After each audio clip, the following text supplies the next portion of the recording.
नमस्कार, मैं हूं आशीष चित्रांशी और आप देख रहे हैं द न्यूज लॉन्चर। आज की सबसे बड़ी खबर सुबह की है।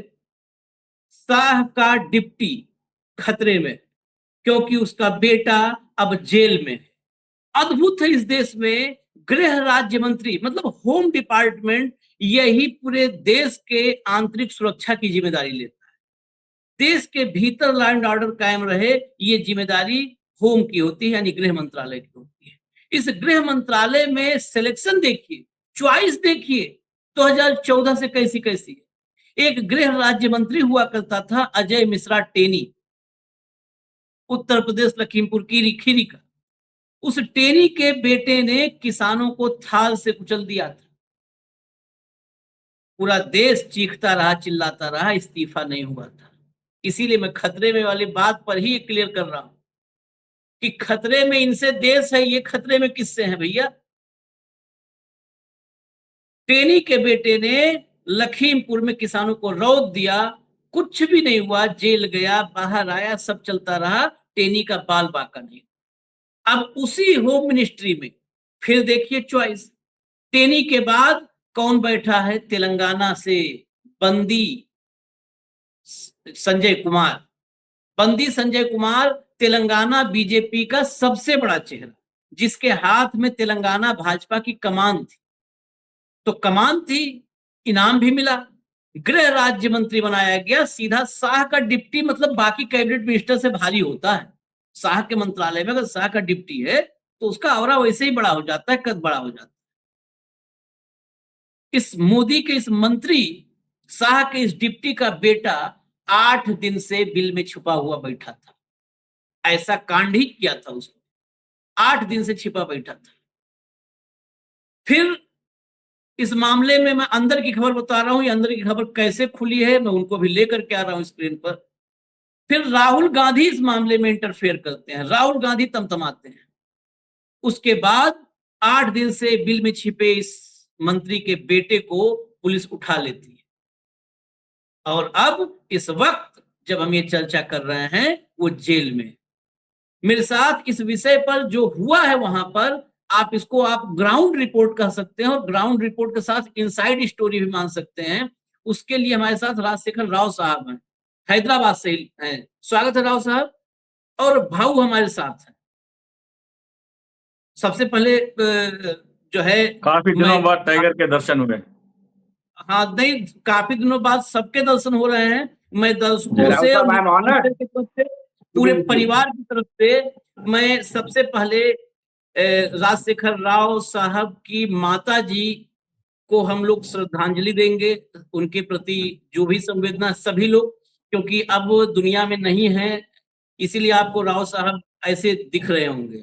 नहीं तो मेरे साथ तो राव साहब के 50 प्रोग्राम पड़े हैं। तो जैसे आपको दिखते थे, तो पहले माता जी को, वो हम सबकी माँ समान थी, तो माता जी को पहले श्रद्धांजलि, इसके बाद हम खबर पे आएंगे। खबर पे इसके बाद भैया हेडलाइन लाइए जरा, पहले पहले फोटो दिखाइए, पहले बंदी संजय कुमार की फोटो दिखाइए। ये जो आपको नजर आ रहे हैं यही हैं शपथ लेते हुए, राष्ट्रपति द्रौपदी मुर्मू शपथ दिलवा रही हैं शपथ लेते हुए मंत्री के रूप में। अब अगली फोटो लाइए, अगली फोटो ये देखिए, प्रधानमंत्री मोदी और उनके बगल में बंदी संजय कुमार, और जिसका चेहरा हमने धुंधला किया है, धुंधला करना नहीं चाहिए था लेकिन ठीक है, धुंधला किया है लाल घेरे में, यही वो कपूत है जिसने कलंकित किया है हमारे समाज को एक बार फिर। अब आते हैं खबर, लाइए भैया हेडलाइन। पॉक्सो केस में केंद्रीय मंत्री के बेटे भागीरथ को बड़ा झटका, कोर्ट ने 14 दिन की न्यायिक हिरासत में भेजा जेल। आगे चलिए।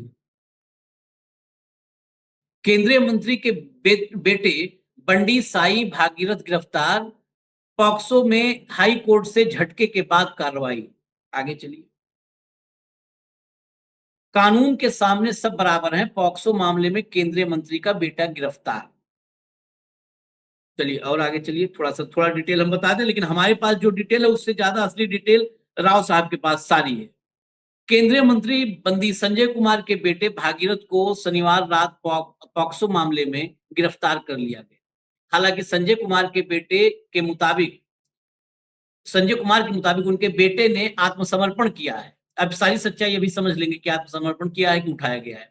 वहीं पुलिस ने देर रात मेडिकल जांच के बाद बंदी भागीरथ को मजिस्ट्रेट के सामने पेश किया। यहाँ पॉक्सो मामले में कोर्ट ने भागीरथ को 14 दिन के लिए यानी 29 मई तक न्यायिक हिरासत में भेज दिया। भागीरथ को चेरलापल्ली जेल में शिफ्ट किया जाएगा। और आगे चलिए, शिफ्ट किया जा चुका है, जाएगा नहीं, जा चुका है शिफ्ट, जो खबर आ रही है। बंदी भागीरथ के वकील एडवोकेट करुणा सागर ने कहा कि मैंने वरिष्ठ अधिवक्ता एंथोनी रेड्डी के साथ मिलकर रात करीब 8:15 बजे टेक पार्क के पास बंदी भागीरथ को पुलिस के हवाले कर दिया था। पुलिस ने भागीरथ को हिरासत में ले लिया। हमने जांच में सहयोग किया है और भागीरथ ने सारी जानकारी दे दी है और जांच में सहयोग करने के लिए स्वेच्छा से तैयार। और आगे चलिए, इससे पहले दिन में साइबराबाद पुलिस ने भागीरथ के खिलाफ लुकआउट सर्कुलर जारी किया था और पुलिस टीमों ने उसकी तलाश में देश भर में तलाशी अभियान चलाया था। जांच के तहत शनिवार को एक मजिस्ट्रेट के समक्ष कथित पीड़िता 17 साल की बच्ची है और उसकी मां, जो इस मामले में शिकायत करता है, कि बयान दर्ज किए गए। हालांकि बंदी संजय कुमार ने कहा कि उन्होंने अपने बेटे को पुलिस के सामने पेश होने और जांच में सहयोग करने के लिए कहा था। केंद्रीय मंत्री ने एक्स पर पोस्ट में कहा कि कानून और न्यायपालिका के प्रति पूरे सम्मान के साथ मेरे बेटे बंदी भागीरथ को हमारे अधिवक्ताओं के माध्यम से तेलंगाना पुलिस के सामने जांच के लिए पेश किया गया। अद्भुत है इनके पिताजी 8 दिन बाद कहे कि बेटा अब सहयोग करो पुलिस के साथ। यह घटनाक्रम तेलंगाना हाईकोर्ट द्वारा भागीरथ को गिरफ्तारी से अंतरिम सुरक्षा देने से इनकार करने के एक दिन बाद सामने आया। एक बयान में बंदी संजय कुमार ने कहा कि उन्होंने पिछले हफ्ते शिकायत दर्ज होने के तुरंत बाद अपने बेटे से पुलिस के साथ सहयोग करने को कहा था। अच्छा, बेटा कितना नालायक है कि वो तुरंत कहे थे और ये हफ्ते भर लगा दिया सहयोग करने। वाह। हालांकि केंद्रीय मंत्री ने कहा कि भागीरथ, जो बार बार यह कहते रहे हैं कि उन्होंने कोई गलत काम नहीं किया है, ने अपने वकीलों के सामने अपने पक्ष में सबूत पेश किए। संजय के मुताबिक वकीलों ने राय दी कि मामला खारिज कर दिया जाएगा और भागीरथ को जमानत मिल जाएगी, जिसके कारण देरी हुई। वकील जिम्मेदार। जब विजुअल दिखाइए, इनको मजिस्ट्रेट के सामने पेश करने के बाद जेल भेजा गया। विजुअल्स जो आए हैं रात के विजुअल, ये विजुअल्स हैं, अब ये जेल जाके के। लेकिन महत्वपूर्ण ये है कि एक सिर्फ जेल जाने से, जेल यहाँ पर पता नहीं पुलिस ने रिमांड भी मांगा, नहीं मांगा, क्यों नहीं मांगा। ये 8 दिन की अवधि कैसे गुजरी है, इस गिरफ्तारी को इतना डिले क्यों किया गया, मंत्री का बेटा कहां छिपा रहा, क्या ये गिरफ्तारी दिल्ली से जब राहुल गांधी का निर्देश गया है उसके बाद हुई है? अंदर की पूरी कहानी के लिए मैं राव साहब के पास चलूंगा। उसके बाद मैं बाइट भी कुछ चलाऊंगा, कांग्रेस की तरफ से रिएक्शन है और तेलंगाना में अब बंदी संजय कुमार का इस्तीफा मांगा जा रहा है, वो भी हम आपको सुनाएंगे। लेकिन राव साहब के पास पहले चले। राव साहब, ये क्या 8 दिन बाद एकाएक पुलिस को सहयोग करने के लिए सामने आ गए, सरेंडर बता रहे, सरेंडर किया, क्या रही पूरी कहानी बंदी संजय कुमार और उसकी भागीरथ? नमस्कार आशीष जी, आपको भी और अशोक जी को भी नमस्कार, वांकड़े जी को। और बड़े दुखद कहानी है इस लड़की की, जो बहुत ही अच्छी, निहायत ही खूबसूरत और निहायत ही शरीफ लड़की है। 1 साल पहले जब किसी फंक्शन में अपने दोस्तों के जरिए भगीरथ ने इस लड़की को देखा था तो अपने मित्रों से कहा कि उनसे पहचान करवाए, तो उनके मित्रों ने कहा कि लड़की ऐसे बातों में नहीं आने वाली है, बहुत ही डिसिप्लिन लड़की है और किसी के बातों में नहीं आने वाली, बहुत ही अच्छे घर की लड़की है और सुशील है। तो आप किसी तरह का बहकाने फुसलाने के बाद आपके चक्कर में नहीं पड़ने वाली। उस समय ये कहानी चल रही है कि बंडी संजय ने कहा कि मैं उसको अपने वश में करके रहूंगा, ये मेरा बेट है, मतलब एक शर्त की तरह उन्होंने अपने मित्रों से कहा कि मैं उसे हासिल करके रहूंगा। ये एक कहानी चल रही है सोशल मीडिया में। उसके बाद में लड़की की माताजी के बयान के एक स्टेटमेंट दिया था, उन्होंने पब्लिक लेटर इशू किया था। उसके तहत बंडी संजय का लड़का भगीरथ ने मोइनाबाद, हैदराबाद में एक मोइनाबाद करके एरिया है, वहां पर बंडी संजय का फार्म हाउस है, वहां पर इस लड़की को ले जाता है, उसको नशा अल्कोहल पिलाता है और नशा में होने के बाद वो उससे दुष्कर्म करता है। अगले दिन भी उससे वही रिपीट होता है। जब वो लड़की घर आती है तो अलग से अकेले-अकेले रहने लगती है। तो उसके बाद में 1 तारीख से लेके 3 तारीख तक, जनवरी 1 से लेके 3 तारीख तक कई दर्जनों मैसेज बंडी संजय के लड़के भगीरथ ने किया कि मुझे माफ कीजिए, मुझसे गलती हो गई और इसे कोई ना कोई हम इसका हल निकालेंगे, मैं आपसे शादी करूँगा, ऐसी बातें उसने कहा। ये व्हाट्सएप की चाट ही कोर्ट में जाके बहुत अहम साबित हुई उनको बेल नहीं मिलने के लिए। दूसरी बात ये है कि पहले तो ये कहा जा रहा था कि बंडी संजय का लड़का जो है, इस लड़की से शादी करने का वादा किया था, तो किसी न किसी तरह इस मामले को सुलझाने के एक रास्ते की तरफ वो जा रहा था। लेकिन अप्रैल 23 तारीख को संगप्पा नाम का एक मीडिएटर के ज़रिए लड़की पीड़िता के माताजी और पिताजी जाके बंडी संजय से मिलते हैं, मतलब केंद्र गृह राज्य मंत्री से मिलते हैं और अपने बेटी के साथ हुआ अन्याय के साथ ज़िक्र करते हैं और इस उम्मीद से जाते हैं कि कोई न कोई हल निकल के आएगा। अपने बेटे को समझाकर उसे अपने अपना जो अपना ओहदा है, अपना बड़प्पन है दिखाने के बजाय बंडी संजय इसी माता-पिता को धमकाते हैं, कहते हैं लड़के की कोई गलती नहीं है, पूरी गलती लड़की की है और अगर इससे कोई आप कानूनी कार्रवाई करने की सोचे तो खैर नहीं। ऐसी धमकी बंडी संजय ने देने का उस लड़की के माताजी का बयान है, रिटन पब्लिक लेटर है। तो उसके बाद में 23 अप्रैल को इतना वो घबराए हुए घर आए, मतलब इतनी धमकियां दी गई कि वो कुछ कर नहीं पाए। फिर बाद में उन्हें कुछ किसी न किसी तरह हिम्मत जुटाकर 8 अप्रैल को वो हैदराबाद के पेट बशीराबाद पुलिस स्टेशन में जाके कंप्लेंट लेने के लिए बैठते हैं वहां पर, पेट 8 मई बशीराबाद पुलिस स्टेशन में 8 मई को 8 मई को। वहां पर उन्हें 5 घंटे इंतजार करवाया जाता है और इसी बीच 200 किलोमीटर दूर करीमनगर के एक पुलिस स्टेशन से इस माता-पिता के खिलाफ एक्सटॉर्शन और ब्लैकमेलिंग का शिकायत दर्ज होता है। बाद में इनका एफआईआर दर्ज होता है। मतलब सरकार कांग्रेस की है, पुलिस आंध्र प्रदेश की सरकार तेलंगाना की है, कांग्रेस की है, पुलिस तेलंगाना कांग्रेस की है, लेकिन दबाव जो है भाजपा का लगातार चल रहा था और उनका एफआईआर भी दर्ज नहीं हुआ। 8 तारीख को जो एफआईआर दर्ज हुआ उसमें बेलेबल ऑफेंसेस का एफआईआर दर्ज हुआ। जो मेन कंप्लेंट है वो शिकायत उसके मतलब पोक्सो का 5 एंड सेक्शन 4 एंड 5 उसके तहत एफआईआर दर्ज नहीं हुआ। 11 एंड 12 एफआईआर सेक्शन 11 एंड 12 के तहत जिसके तहत उनको स्टेशन बेल मिल सकता है उसी का शिकायत दर्ज हुआ। फिर बाद में जाके जब ये सोशल मीडिया में वायरल हुआ मामला, लड़कियां बाहर आने लगी, महिलाएं संगठनें बाहर आके प्रोटेस्ट करने लगे, दीवारों पर पोस्टर लगे, बंडी संजय के बेटे को अरेस्ट करने की मांग की गई, तब जाके मामला जो है ये यहाँ तक पहुंचा।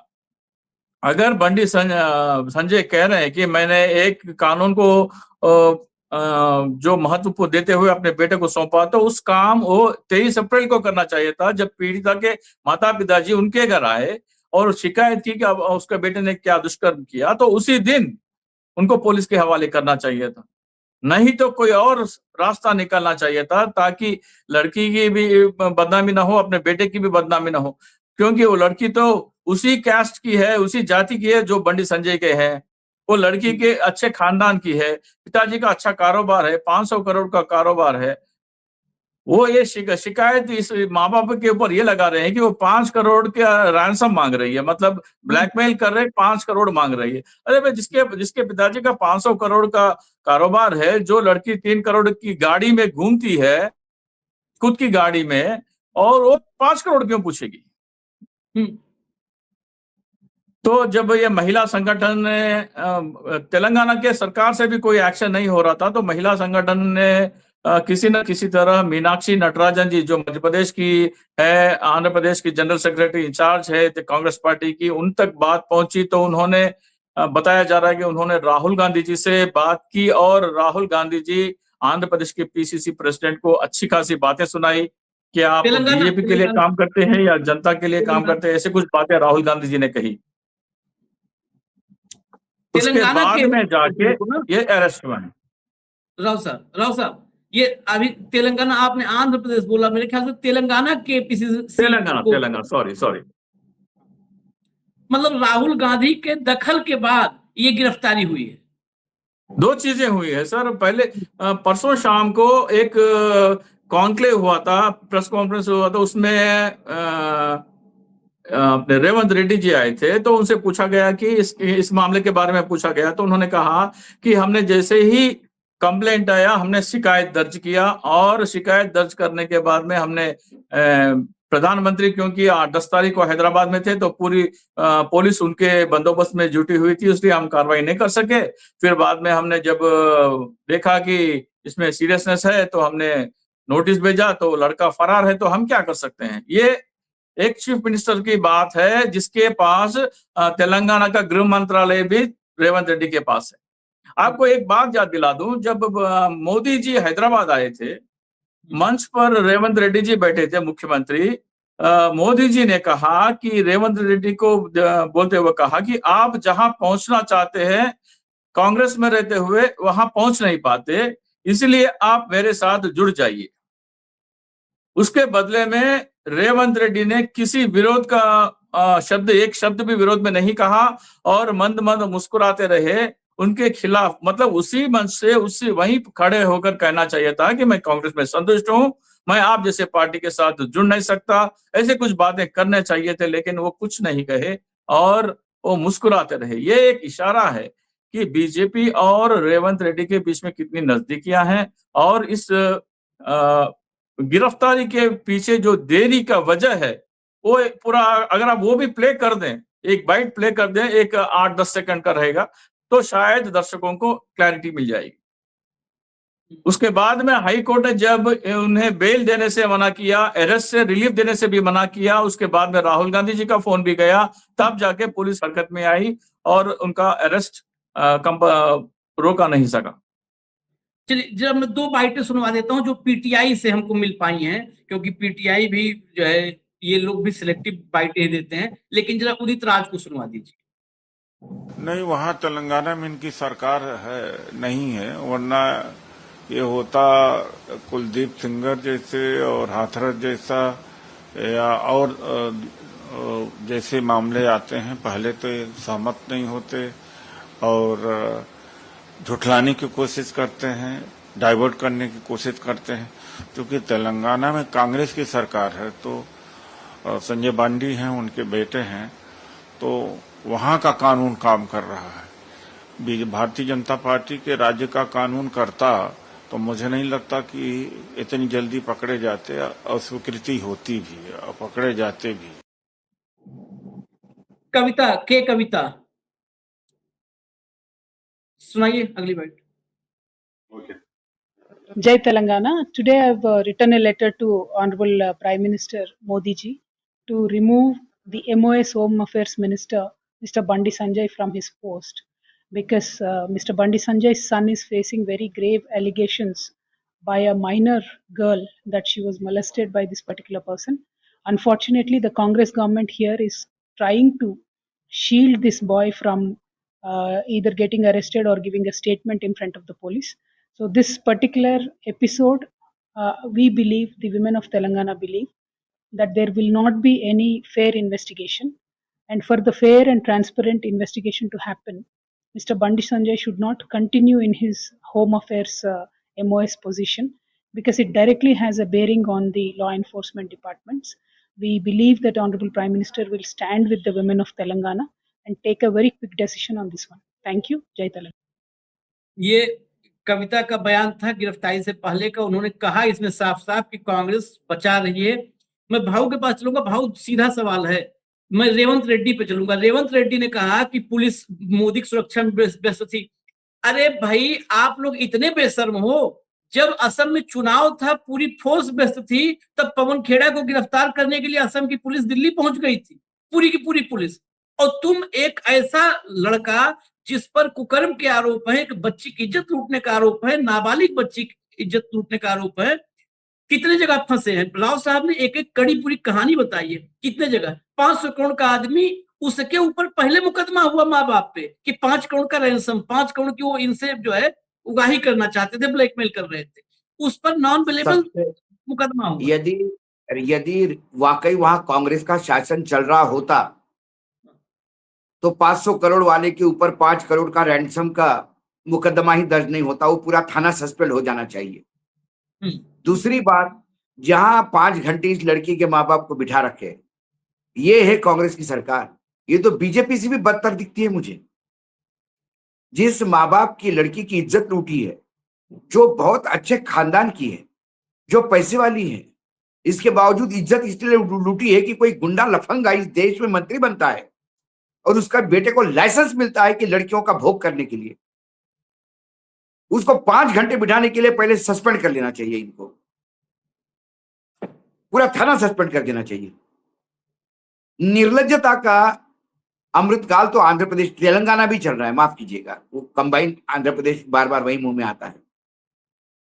निर्लज्जता का चल रहा है अमृतकाल। मुख्यमंत्री निर्लज्ज होकर कहते हैं कि प्रधानमंत्री की वजह से हम कार्यवाही नहीं कर रहे हैं। मुख्यमंत्री का दायित्व अपने देश, अपने राज्य की महिलाओं को, अपने राज्य के लोगों को सुरक्षा देना है या प्रधानमंत्री की अगुवाई करना है? प्रधानमंत्री आते रहेंगे, जाते रहेंगे। उस लड़की का शोषण दिसंबर में हुआ। दिसंबर से जनवरी, फरवरी, मार्च, अप्रैल, बड़े मुश्किल से समाज में लोग तैयार होते हैं ऐसे कुकर्मियों को सजा दिलवाने के लिए। नहीं तो 500 करोड़ का हाउस जिसका है, 500 करोड़ का बिजनेस जिसका है, वो अपनी इज्जत से डरता है। बेटी को कहता है भूल जा, यहां से हम कहीं बाहर चलेंगे, तुम्हारी शादी कहीं विदेश में कर देंगे। ऐसे हुए हैं किससे इस देश, लेकिन उसने नहीं झुका वो इन गुंडाइज्म के आगे। और यदि उसने लड़ने की ताकत है तो सरकार ने डबल डोज देकर उसका साथ देना चाहिए, और सरकार उसी को हतोत्साहित करती है। तो ये सरकार बीजेपी चला नहीं रही तो कौन चला रहा है? हाँ, कौन तेलंगाना कौन चला रहा है? जनरल सेक्रेटरी ऑर्गेनाइजेशन क्या कर रहे हैं? क्या उनके अच्छे संबंध नहीं है? कहा तो जाता है कि आंध्र प्रदेश का चीफ मिनिस्टर उन्हीं के कोटे का है। कांग्रेस में तो कोटा निर्धारित होता है ना, राहुल का कोटा, प्रियंका का कोटा, वेणुगोपाल का कोटा, खड़गे जी का बेचारे का कोई कोटा ही नहीं, कोई बचता ही नहीं उनके लिए। राहुल के कोटे में भी वेणुगोपाल ही कोटा है जो चर्चा है आम। इसीलिए माणिकराव ठाकरे को हटाया वहां से, क्योंकि माणिकराव ठाकरे चलने नहीं देता। कितना मतलब जनरल सेक्रेटरी ऑर्गेनाइजेशन को औकात नहीं रही मीनाक्षी की कि वो मुख्यमंत्री को डायरेक्ट बोले कि क्या चल रहा है, अरेस्ट क्यों नहीं करते, रेड क्यों नहीं करते। उसको भी मालूम थी उसकी नहीं सुनवाई होगी, तो उन्हें राहुल गांधी को बोला, राहुल गांधी ने अध्यक्ष को बोला, और अध्यक्ष ने चीफ मिनिस्टर को बोला होगा। इससे ज्यादा दुर्गति कांग्रेस की। क्यों लोग कांग्रेस को सत्ता में लाए, मुझे बताइए आप, क्यों लाए? बीजेपी के गोद में बैठ के सरकार चलाने के लिए। सही कहा राव साहब ने, प्रधानमंत्री ने मजाक में ऑफर दिया, आप उसका जवाब दे सकते थे। हाँ, बिल्कुल जवाब दे सकते थे। यदि ये जवाब विजय दे सकता है, जो नौसिखिया है राजनीति में कि मेरी विचारधारा बीजेपी से मिलती नहीं है, घोर विपरीत दिशा में है आप लोग, सवाल नहीं उठता आपके साथ जाने का। एक कहता कि लोगों ने इस देश के, इस राज्य के लोगों ने कांग्रेस में विश्वास रखा है मोदी जी, और लगातार विश्वास रखेंगे, आप चिंता ना करें।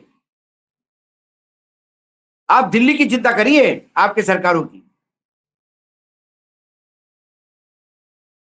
लेकिन वो कहता है, वो मुख्यमंत्री, वो गृह राज्य मंत्री कहता है कि मेरे खिलाफ षड्यंत्र रचा जा रहा है।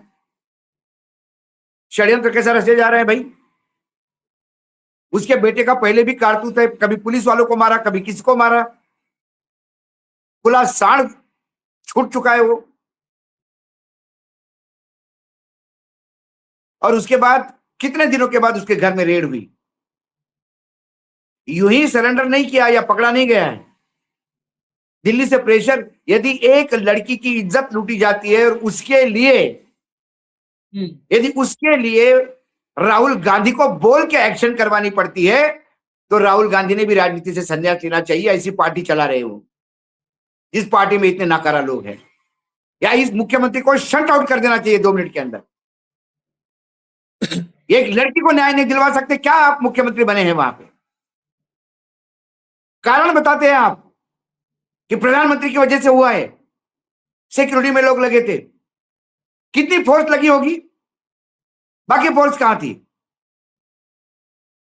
200 किलोमीटर दूर उसका एफआईआर दर्ज होता है और उसके एफआईआर दर्ज होने का इंतजार करते हैं 5 घंटे पुलिस बिठा के। पूरा थाना सस्पेंड करना चाहिए। यदि पुलिस अधिकारी, सारी पुलिस डिपार्टमेंट यदि दिल्ली के हिसाब से चल रही है तो फिर रेवंत रेड्डी का पत्ते खेल रहे हैं वहां पे, या भंग खा के सोया हुआ है? तेलंगाना के लोगों को आज लग रहा होगा कि बीआरएस ही ठीक था, क्योंकि बीआरएस में तो ऐसा नहीं था। नहीं, इतना इसमें खुला तो नंगापन तो वहां पे भी नहीं था। इसमें प्रधानमंत्री के दौरे के समय ही, अच्छा अगर किसी पर, राव साहब हमने उत्तर प्रदेश देखा है, उत्तर प्रदेश में ही रामराज है, आप लोग भी जानते होंगे कि उत्तर प्रदेश में रामराज है। उत्तर प्रदेश में किसी बिटिया पर, खासकर अगर वो अपोजिशन मतलब भाजपा समर्थक या भाजपा नेता नहीं है, भाजपा नेता है तो हेलीकॉप्टर में बैठ के चुनाव प्रचार करते हैं सब, लेकिन अगर नहीं है, जुड़ा हुआ है और किसी बेटी के उसके से दुराचार का आरोप है और वो फरार हुआ आरोपी, तो फरार आरोपी के घर पे बुलडोजर चल जाता है, उसके माँ बाप को उठा करके बिठा लेते हैं। मोदी आए तो बंदी संजय कुमार को, मोदी के आने के समय बहुत बढ़िया मौका था, वही मंच से उठा लेना चाहिए था बंदी संजय कुमार को। और बंदी संजय कुमार को तो इसलिए भी उठा लेना चाहिए था कि उस पर तो मुकदमा क्यों नहीं है। मैं तो ये सवाल आपसे कर रहा हूं, अगर उसने 23 तारीख को जो पीड़िता है, पीड़िता के माँ बाप को उसने अगर धमकी देकर के अपने घर से भगाया, तो उस पर एफआईआर क्यों नहीं है? राव साहब, क्या ये चंद्रबाबू बिल्कुल होना नायडू, चाहिए। रेवंत रेड्डी, सुना हूं गुरु चेला है, ये सारा कनेक्शन जुड़ करके क्या रेवंत रेड्डी के भी ताज दिल्ली से जुड़ गए हैं? नहीं नहीं, आपको उस वीडियो का बैठ अगर चला दें और मोदी जी कह रहे हैं कि आप मेरे साथ जुड़ जाइए, और जिस तरह का बॉडी लैंग्वेज रेवंत रेड्डी का है, तो आपको बात सीधा सीधा समझ में आ जाएगा। एक बार कृपया वो बाइट प्ले कर दीजिए, लोगों को भी समझ में आए कि तेलंगाना में क्या चल रहा है, सरकार किसकी चल रही है। बाइट बाइट मेरे पास अवेलेबल नहीं है, नहीं तो मैं तत्काल चला देता। अगर नहीं आपके नहीं, पास हो मैं तो आपको भेज दूंगा। आप मैं भेजिए, इसी पे हम चला देंगे। आप भेजिए, तब तक मैं भाव से यही सवाल लेता हूं, आप भेजिए हमें, फिर हम वो सुनवा करके आप। भाव, ये चंद्रबाबू नायडू के चेले बताए जाते हैं, चंद्रबाबू नायडू से इनके बहुत, आप भेजिए राव साहब, भेजिए भाई। चंद्रबाबू नायडू से इनकी बड़ी घनिष्ठता बताई जाती है, चंद्रबाबू नायडू के शिष्य बताए जाते हैं बड़े खास। क्या चंद्रबाबू नायडू तो आजकल एकदम गलबैया कर रहे हैं। चंद्रबाबू नायडू के जरिए सुना हूं, अभी राव साहब से पूछूंगा, बंदी संजय कुमार से भी इनकी अच्छी दोस्ती है, रेवंत रेड्डी ये दोस्ती निभा रहे हैं, सब सरकार चला रहे हैं। कांग्रेस, नहीं आप नहीं, देखिए भाजपा, ये अपना भविष्य देख रहे हैं, ये अपना भविष्य देख रहे हैं, और इनको सही समय पर नहीं निकाला गया तो ये पूरी पार्टी लेके बीजेपी में चले जाएंगे। व्हाट कीजिए, व्हाट, राइट माय वर्ड्स, पूरी पार्टी लेके चले जाएंगे। क्योंकि लोगों ने एक बार आपको जितवा दिया तो उनको भगवान भरोसे छोड़ देते हैं राहुल गांधी। कभी राहुल गांधी ने स्टॉक टेकिंग नहीं लिया, कभी इन मुख्यमंत्रियों को बुला के पूछा नहीं कि तुम्हारे यहाँ का क्राइम रेट कैसा बढ़ रहा है, तुम्हारे यहाँ भ्रष्टाचार की खबरें कैसी आ रही हैं। एक बार 97 में कांग्रेस में दे दिया, राहुल गांधी ने मुख्यमंत्री बना दिया, वो एटीएम खुल गया, एटीएम के कार्ड 3-4 लोगों के पास है, कोई संदीप है, कोई क्या है, कोई लुंगी है, सब अपने अपने एटीएम कार्ड चला रहे हैं। राहुल गांधी को लगता है कि चलो मेरे कहने पे लोगों ने सत्ता में दिया, लेकिन लोग सत्ता में आपको क्यों बनाए रखे राहुल जी?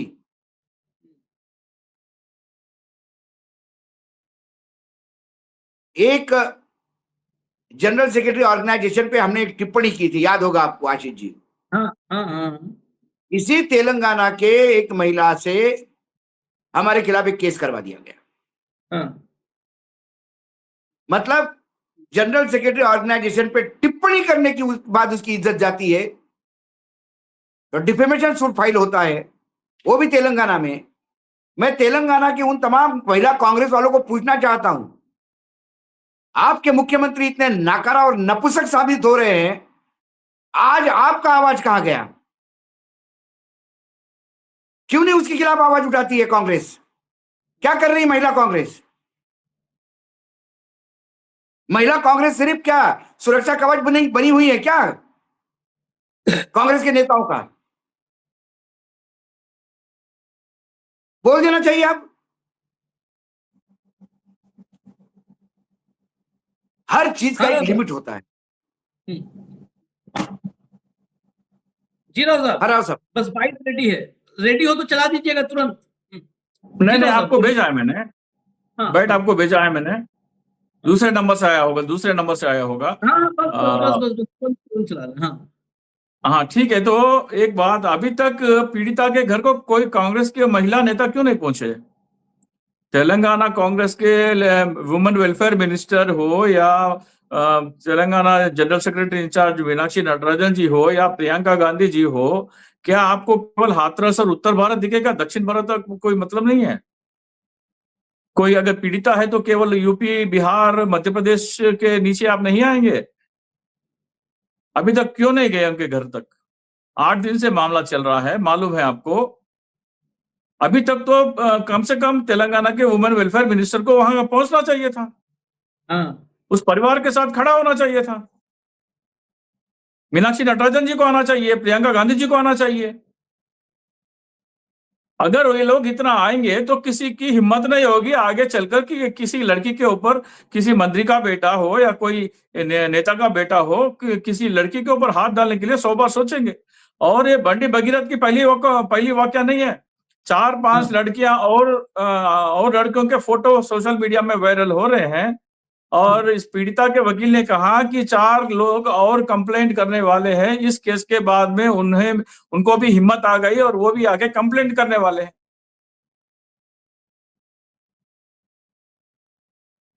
ये मामला चल रहा है तेलंगाना में और कोई केस नहीं, कोई उनके साथ परिवार के साथ खड़ा होने वाला नहीं है। न कांग्रेस का है न बीआरएस का है।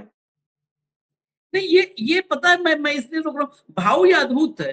एक अगर गैर भाजपा शासित राज्य से एक खबर आ जाए जिसमें मतलब भाजपाई इन्वॉल्वमेंट ना हो, यही अगर बंदी संजय कुमार का बेटा इन्वॉल्व नहीं होता, दिल्ली से महिला आयोग की अध्यक्ष गई होती, अब तक भाजपा के महिला महिला मोर्चे के अध्यक्ष पहुंच गई होती।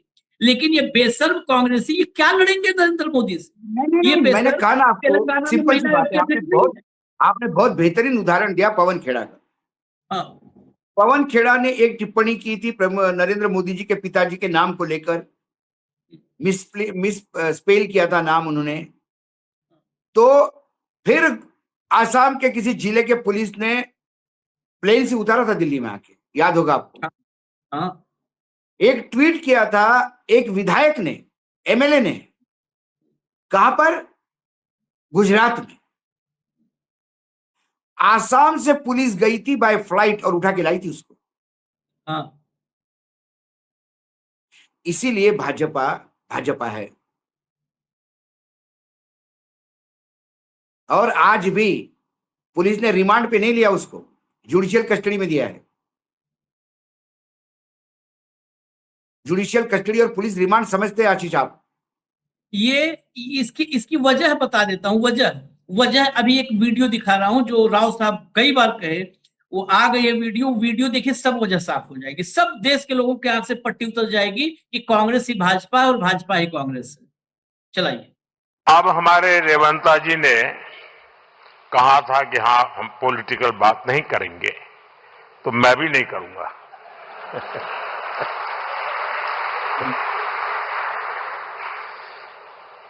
और इसलिए नॉन पॉलिटिकल बात मैं रेवंता जी से कहूंगा कि 10 साल के शासन में भारत सरकार ने जितना गुजरात को दिया वो मैं आपको देने को तैयार हूं।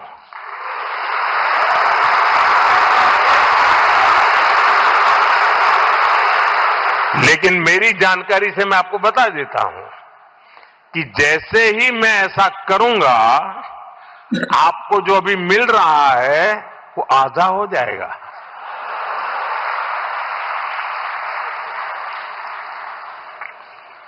आप जहां पहुंचना चाहते हैं नहीं पहुंच पाएंगे। और इसलिए अच्छा है कि मेरे से ही जोड़ो।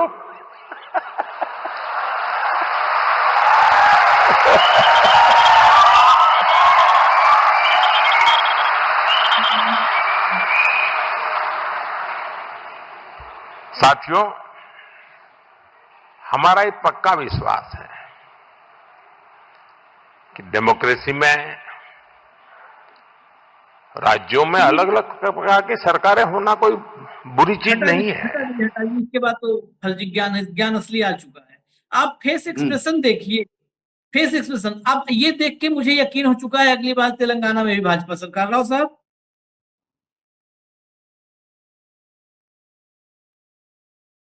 अब आपको अंदाजा हो गया कि 8 दिन की देरी क्यों हो गई अरेस्ट के लिए। जिस दिन मोदी जी ये भाषण दे रहे हैं, एफआईआर हो के 2 दिन हो चुके थे और मंच पे पीड़िता के जो बंडी संजय है, वो मंच पे मोदी के साथ है। अगर ऐसे आरोपी को आप मंच में अपने साथ रखेंगे तो किस तरह का मैसेज जाएगा असल लोगों में, और पुलिस को क्या संदेश जाएगा? अगर रेवंत जी मोदी के शब्दों से मुस्कुरा रहे हैं तो पुलिस किसे हिम्मत करेगी हाथ डालने के?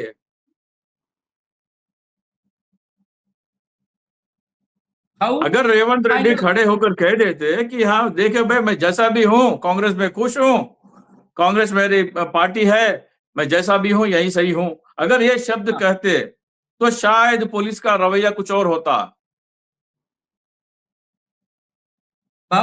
नहीं, राव साहब जो कह रहे हैं और ये टिप्पणी सुनने के बाद तो 100% अब गारंटी हो गई है कि जो मैं कह रहा था कि अगली सरकार भाजपा की होगी, लेकिन जनता को देख लेना चाहिए। ट्रेलर ये है तो पिक्चर कैसी होगी। ट्रेलर ये है, भाजपा का स्लीपर सेल यदि मुख्यमंत्री बना हुआ है, जब फुल प्लेज भाजपा आएगी तो क्या होगा? मुझे तो डर राव साहब इसका है, क्योंकि उसके पिता का बड़ा बिजनेस है। अब ईडी सीबीआई इनकम टैक्स भी लग जाएगी पीछे, उस पिता के पीछे, क्योंकि उसने जीवन में गलती की कि उसके बेटी की इज्जत लूटने पे कंप्लेंट की। क्योंकि यदि उसके बेटी की इज्जत भाजपा ही लूटते हैं तो वो उनका संवैधानिक अधिकार है किसी के भी घर की बेटी की इज्जत लूटने का, क्योंकि वो सत्ता में है केंद्र में। जो है वो लूटते हैं, जो कहीं और लूटते हैं, व्यभिचार, भ्रष्टाचार, चाहे तिजोरी लूटते हो, क्या किसी की इज्जत लूटते हो, वो भाजपा के वॉशिंग मशीन में आके फिर भाजपाई हो जाते हैं। और कुछ भाजपाई फिर वो काम करने लगते हैं कि उनको लगता है कि अरे ये करके आए हैं, हमने यहां रह के कुछ नहीं किया तो करना चाहिए, इसलिए कहते हैं। और ये दुर्भाग्य है कि एक गृह राज्य मंत्री है। नहीं, सब ऐसे ही छांट के डेनी के बाद बनाया गया। और आपने रेवंत रेड्डी को देख लिया। दर्शकों में आखिर में बस ये कहूंगा, रेवंत रेड्डी को आपने देखा कितने बार मोदी को ऐसे किए, और वो हंसता हुआ नूरानी चेहरा, ऐसे लग रहा था कि कोई ऐसा ऑफर दे रहा है, इंद्र खुद ही अपने आसन का ऑफर दे रहा है, ऐसा लग रहा था रेवंत रेड्डी के चेहरे से। ये स्थिति भयावह अब हो चली है और कांग्रेस के लिए बड़ी चिंता की बात है कि कांग्रेस की सरकारों को भी दिल्ली ही ऑपरेट कर रही है। बेशर्मी देखिए प्रधानमंत्री की, कि प्रधानमंत्री के मंच पर वो व्यक्ति मौजूद है जिसके बेटे पर पॉक्सो लगा हुआ है, वो प्रधानमंत्री के मंच पे मौजूद है। और ढिठाई देखिए उस मुख्यमंत्री की कि जो उसी प्रधानमंत्री के मंच पर मौजूद है जहां पर वो मंत्री मौजूद है जिसका बेटा पॉक्सो का आरोपी, और फरार है, आरोपी नहीं है, जेल में होता तो कोई बात नहीं, फरार है। वो मंत्री जो पीड़िता के माँ बाप को धमकाता है, उसके बगल में ये मुख्यमंत्री मौजूद है। यानी वही बात, सब मिले हुए हैं जी, सब मिले हुए हैं, इनमें कोई भेद नहीं है। राहुल ने इंटरफेयर करके गिरफ्तार करवा दिया, लेकिन अगर राहुल को ही इंटरफेयर एक गिरफ्तारी के लिए करवानी है तब तो फिर चल चुका देश और चल चुका विपक्ष। इजाजत दीजिए हमें। धन्यवाद राव साहब, बहुत बहुत धन्यवाद आपको। भाऊ बहुत बहुत धन्यवाद। नमस्कार।